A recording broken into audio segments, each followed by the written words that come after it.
Ici Julien pour les mobiles et donc nous sommes avec la fameuse tablette PhonePad qui est une tablette mais aussi un smartphone. Donc c'est Asus, c'est de l'Intel, comme vous voyez ça va très vite. On avait un petit peu peur parce que c'est un processeur monocœur, mais apparemment donc ça a été très bien optimisé par Asus et on a une machine qui est fort agréable à l'usage.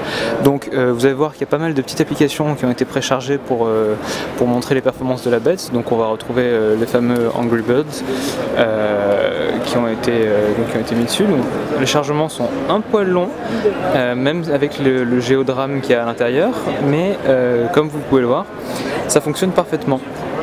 Voilà, hop, on va vous mettre un petit peu, on va vous montrer vite fait. Voilà, et donc là, vous voyez que le jeu fonctionne. Alors c'est vraiment beau, ça marche vraiment bien. On est assez impressionné par la rapidité parce qu'on a eu un petit peu en main avant de faire cette vidéo.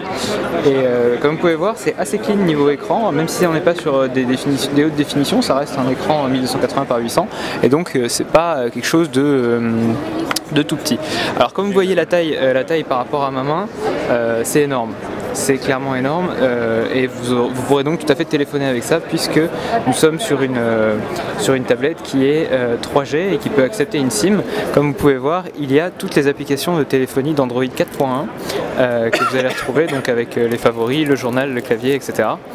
Et vous avez donc après toutes les applications d'Android et toutes les fonctions d'Android 4.1 avec en plus les applications Asus comme Asus Story qui vous permettra de faire des cartes postales à partir des images de votre galerie, ou le fameux Asus Notepad ou Note quelque chose, Supernote, voilà, Supernote Lite, qui va vous permettre donc dans sa nouvelle version d'éditer encore de plus belle manière vos textes, vos fichiers texte, ajouter des images, ajouter des sons, etc.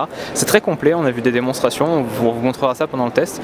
Mais bon voilà, donc là c'était l'Asus PhonePad, donc une bête qui, je vous le rappelle, va coûter 219 € en France et n'aura donc pas d'appareil photo ni de webcam à l'avant.